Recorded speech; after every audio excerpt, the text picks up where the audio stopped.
Now let's talk about center of mass of rigid body.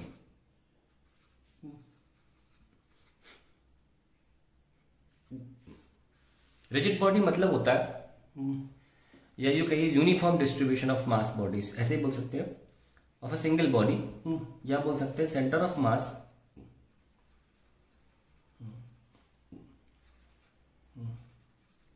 having distribution mass of body having mass distributed everywhere, अभी तक हमने क्या किया, ऐसे लिख सकते हो, ऐसे भी लिख सकते हो। अभी तो हमने क्या किया, एक मास यहाँ रखा है, एक मास यहाँ रखा है, एक मास यहाँ रखा है, और इस तरीके का सेंटर ऑफ मास हमने निकालने की कोशिश करी। कैसे, ये भाई ये R1 की दूरी पर है, ये हटा दो, R2 की दूरी पर है, ये R3 की दूरी पर है। तो हमने क्या सेंटर ऑफ मास निकाला, very simple, M1R1 plus M2R2 plus M3R3 upon M1 plus M2 plus M3। ठीक है, ये R हमने आपको मास मूवमेंट की कॉन्सेप्ट से भी निकालना सिखाया है। अब प्रॉब्लम ये है कि अभी पार्टिकल्स के बीच में जो गैप था उसमें एयर थी, है ना, ये गैप है, इसमें एयर है। लेकिन आप देख सकते हैं टेबल, ये जो टेबल देख रहे हो, इसमें कहीं गैप है क्या? तो ऐसी सॉलिड चीजों का सेंटर ऑफ मास कैसे निकाला जाए, मुद्दा ये है, ऐसी सॉलिड चीजों का सेंटर ऑफ मास कैसे निकाला जाए। इनपे पार्टिकल्स के बीच में गैप तो होता नहीं।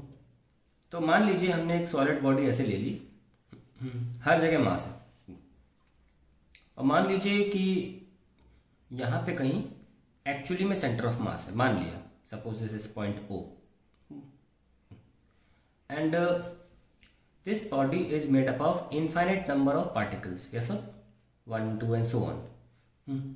तो अगर हम नोटिस करें तो हम ये लिख सकते हैं कि सेंटर ऑफ मास एक्चुअली में क्या आया होगा, सबकी दूरी जो है M1R1 प्लस M2R2, मान लो ये बॉडी ऐसे रखी हुई है, और ये सेंटर ऑफ मास बॉडी का मान लो ये R है, तो ये सारे के सारे क्या है, ये क्या होगा R1, है ना, ये क्या होगा R2, ये क्या होगा R3 एंड सो ऑन, बहुत सारे पार्टिकल्स है ना, ये क्या होगा मान लो Rn, है ना। तो जब ये हमने इस तरह का डायग्राम बनाया, तो जो सेंटर ऑफ मास का जो फॉर्मूला था वो क्या था, M1R1 plus M2R2 plus M3R3 up to M1Rn upon M1 plus M2 plus and so on, चलो 3 लिख के सो ऑन लिख दो, Mn, यही तो था। लेकिन एक बात ध्यान रखिए, इसमें ये पार्टिकल्स जो है मैंने इतने छोटे लिए, क्योंकि देखो ये फॉर्मूला कब लिख सकते हो, ये फॉर्मूला तुम सिर्फ तभी लिख सकते हो जब पार्टिकल्स के बीच में एयर होती है, जब पार्टिकल्स के फॉर्म में सिस्टम क्रिएट होता है, ऐसे दूर दूर पार्टिकल रखे होते हैं, है कि नहीं। तो आप ये फॉर्मूला कब लिख सकते हो, ये फॉर्मूला तो तभी लिखना अलाउड है जब पार्टिकल्स से सिस्टम बन रहा हो, ना कि सॉलिड बॉडी हो। तो फिर भी हम लगाए जा रहे हैं इसमें, ऐसा कैसे लगाए जा रहे हैं, आप सोचिए कि हम अगर फिर भी पार्टिकल वाला फॉर्मूला लगाना चाहते हैं इसमें, और तभी लगा सकते हो जब पार्टिकल्स के बीच में कुछ दूरी हो। तो आप सोचिए एक सॉलिड बॉडी जैसे टेबल दिख रही है आपको, इसमें तो कोई दूरी नहीं है पार्टिकल्स, कितना छोटा पार्टिकल हो, तो आपको सोचना पड़ेगा कि यार बहुत छोटा पार्टिकल लेना चाहते हैं, बहुत छोटा, इतना छोटा कि हाँ उनके बीच में डिस्टेंस होना शुरू हो जाए। तो अगर आप इतने सारे छोटे पार्टिकल्स लोगे, बहुत छोटे पार्टिकल्स लोगे, तो इतने छोटे पार्टिकल्स लेने की वजह से दो बातें हो जाएंगी। एक तो उन छोटे पार्टिकल्स का मास हो जाएगा बहुत कम, और दूसरी बात ऐसे करोड़ों पार्टिकल्स हो जाएंगे, बहुत ज़्यादा पार्टिकल्स हो जाएंगे। तो हम क्या करना चाह रहे हैं कि एक तो चले सिग्मा फॉर्म में लिख के देखो, MI/RI, है ना, अपॉन सिग्मा MI, I 1 से N लिखते हैं ना, 1 से N, और यहाँ भी I = 1 से N। तो दोनों बातें हमें यहाँ लिखनी पड़ेंगी जो हमने बोली आपसे। अगर आप बहुत छोटे पार्टिकल तक पहुंच जाओगे तो दो बातें होंगी, एक तो जो मास होगा इतने छोटे होने की वजह से बहुत छोटा हो जाएगा, तो हम लगाते हैं लिमिट ये MI टेंड्स टू 0, है ना, एक बात तो ये। दूसरी बात, I equals to 1 to infinity, बहुत सारे पार्टिकल्स है ना, MI RI, यस और नो। और आप चाहो तो n भी ले लो, कोई टेंशन नहीं है, लेकिन दिमाग में रखो कि इन्फिनिटी है, divided by limit MI tends to 0 sigma I equals to 1 से n MI। अगर आप लिमिट MI टेंड्स टू 0 लिख रहे हो तो आप इन्फिनिटी की जगह n ही रख सकते हो, कोई इशू नहीं है उसमें। अब आगे बढ़ते हैं, ठीक है, क्या कहानी है इसकी, let us right.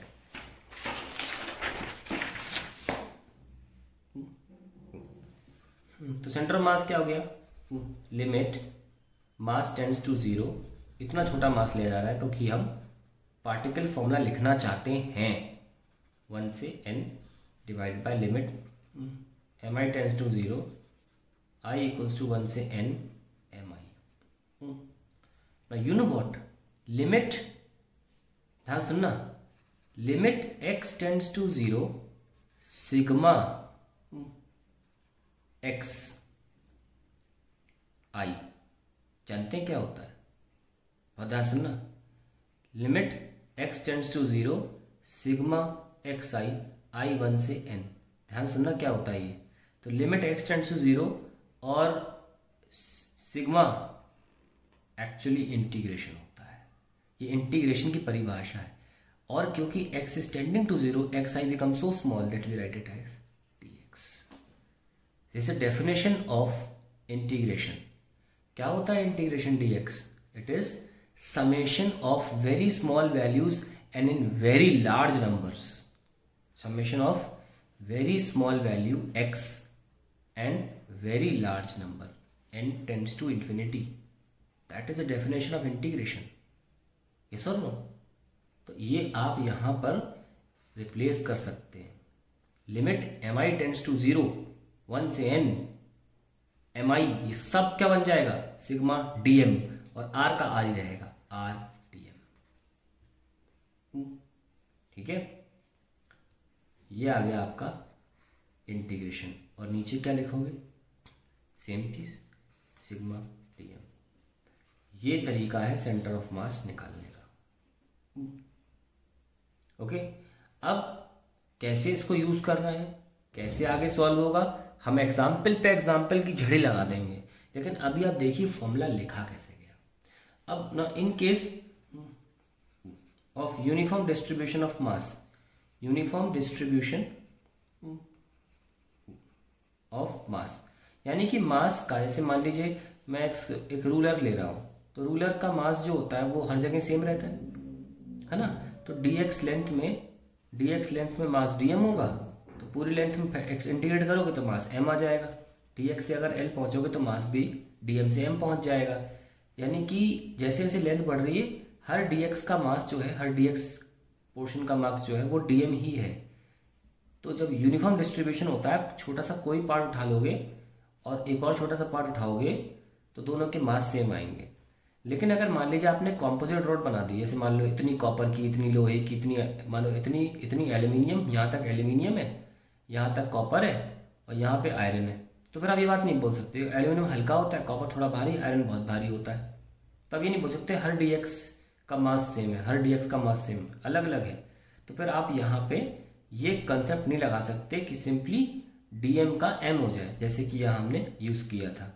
So in case of uniform distribution of mass, जब पूरी बॉडी में मास का डिस्ट्रीब्यूशन यूनिफॉर्मली हो, ऐसे में इंटीग्रेशन ऑफ dm को हम m लिख सकते हैं, ठीक है। तब लिख सकते हैं इंटीग्रेशन ऑफ dm को m। तो ultimately in that case my r becomes r dm divided by total mass. That is how r I dm, या कुछ भी लिख लो, that is how you find out the, और यहाँ चाहो सेंटर ऑफ मास लिखो ताकि दोनों r अलग अलग साबित हो सके। That is how you find out the centre of mass of a rigid body, ठीक है। नाउ